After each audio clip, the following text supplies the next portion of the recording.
I get asked all the time, what is the best furnace filter for my house?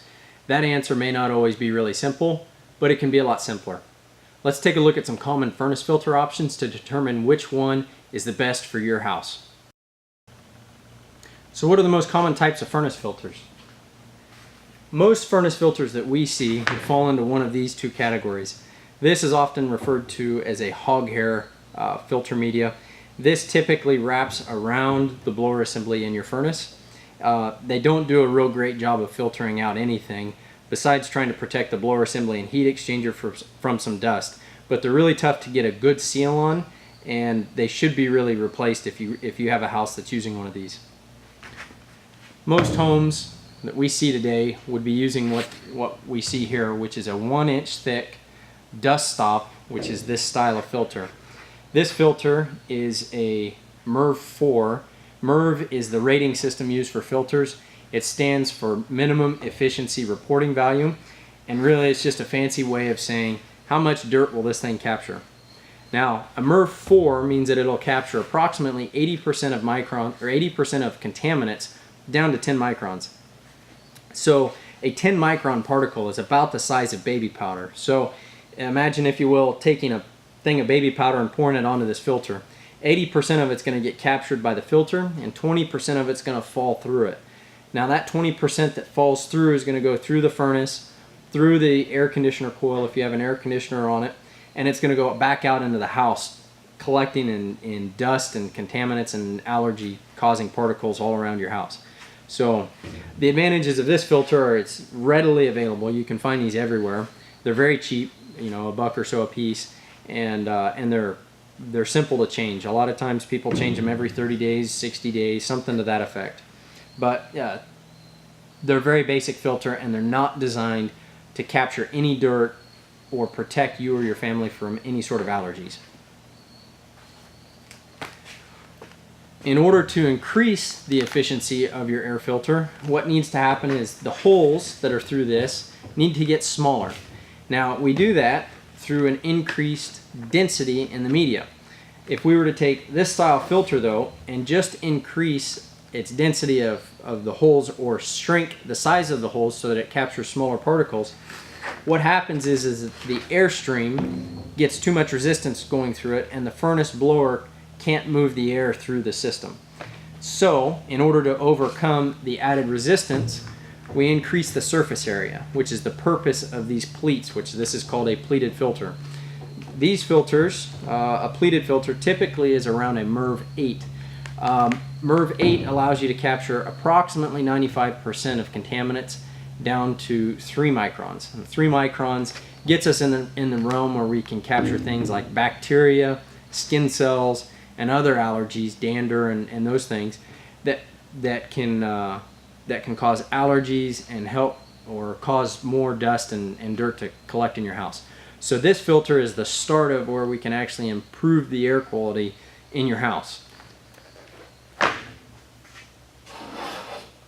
Along those same lines, and another option is what's called a lifetime filter. These are typically a metal frame filter that contains a filter media on the inside of it. Now the theory is as the dust goes into this filter, it becomes statically charged without the added input power, and it collects on the back side of the filter, at which point it gets washed off when you remove the filter and you take a garden hose and you spray it down. These filters will typically run you around $40. You got to special order them. They are only around a MERV 8, and we don't sell a lot of these because really I think there's better options out there. For example, this would be what we would refer to as the Airbear. It is a 20 by 25 by 5-inch filter. It's very, very capable and allows us a lot of surface area for dust collection. This filter here is a MERV 8, which is still at 95% down to 3 microns. Its biggest advantage is, one, because there's so many of them that are produced, they're very economical to purchase, but two, because it's 5 inches deep, it gives us a lot of collection area, which means the filter is good for a lot longer time period than a standard 2-inch filter. One of the other big advantages of the Airbear is these foam gaskets right here. When you install a furnace filter into your house, if it has any gaps around it on the top or the sides when you finish pushing it into the cabinet, what happens is as that air stream hits it, some of it's going to go through the filter like what it should, but if it has a way around the filter, it's going to move as much air as physically possible around the filter, which hasn't been filtered yet. So it's going to take all those dust and contaminants and it's going to push it right around that furnace filter. It's going to go through the blower and collect there, or collect in the air conditioner, or be cascaded out into your house as dust. So this filter has these foam gaskets, which are really a great addition to the system, in that when you push it into the cabinet, it really makes a good tight seal and forces all the air through the filter so that we actually capture everything that we can physically capture. Airbear, or Tryon company, also makes these in greater MERV ratings, up to a MERV 11, I believe, which we stock. They're a really great filter too, and it gives us the ability to capture even smaller particles. So this is probably our most common furnace filter we sell. Everybody really loves these that has them.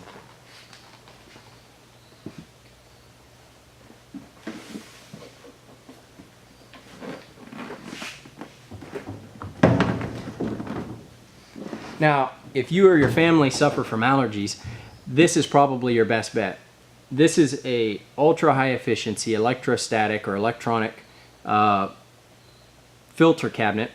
This is the Carrier branded Infinity version. It has a feature on it called Capture and Kill. And what happens is, when this filter is in use, the airstream comes into it and is electrically charged, which charges all the particles that are in the system. When they get charged, they become polar, like two magnets, so they're going to want to stick to something that's oppositely charged.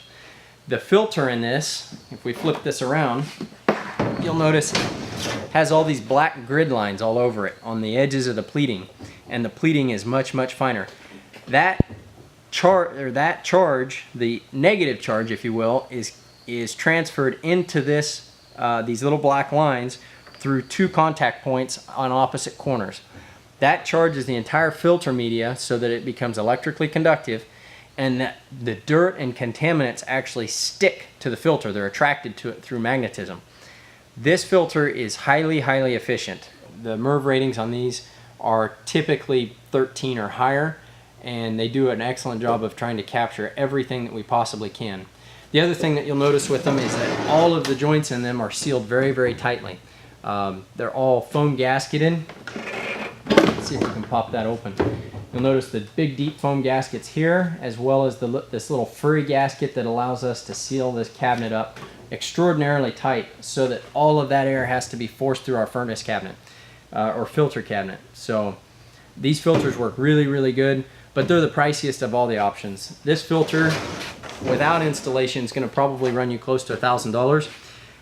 And these filter cartridges, because of the special treatment on them, are more expensive. But if you suffer from severe allergies, this really is the best bet for you or your family to capture everything that we can to remove those allergens out of your home. Another thing to keep in mind when dealing with furnace filters is to always date them. You'll notice on the Airbear,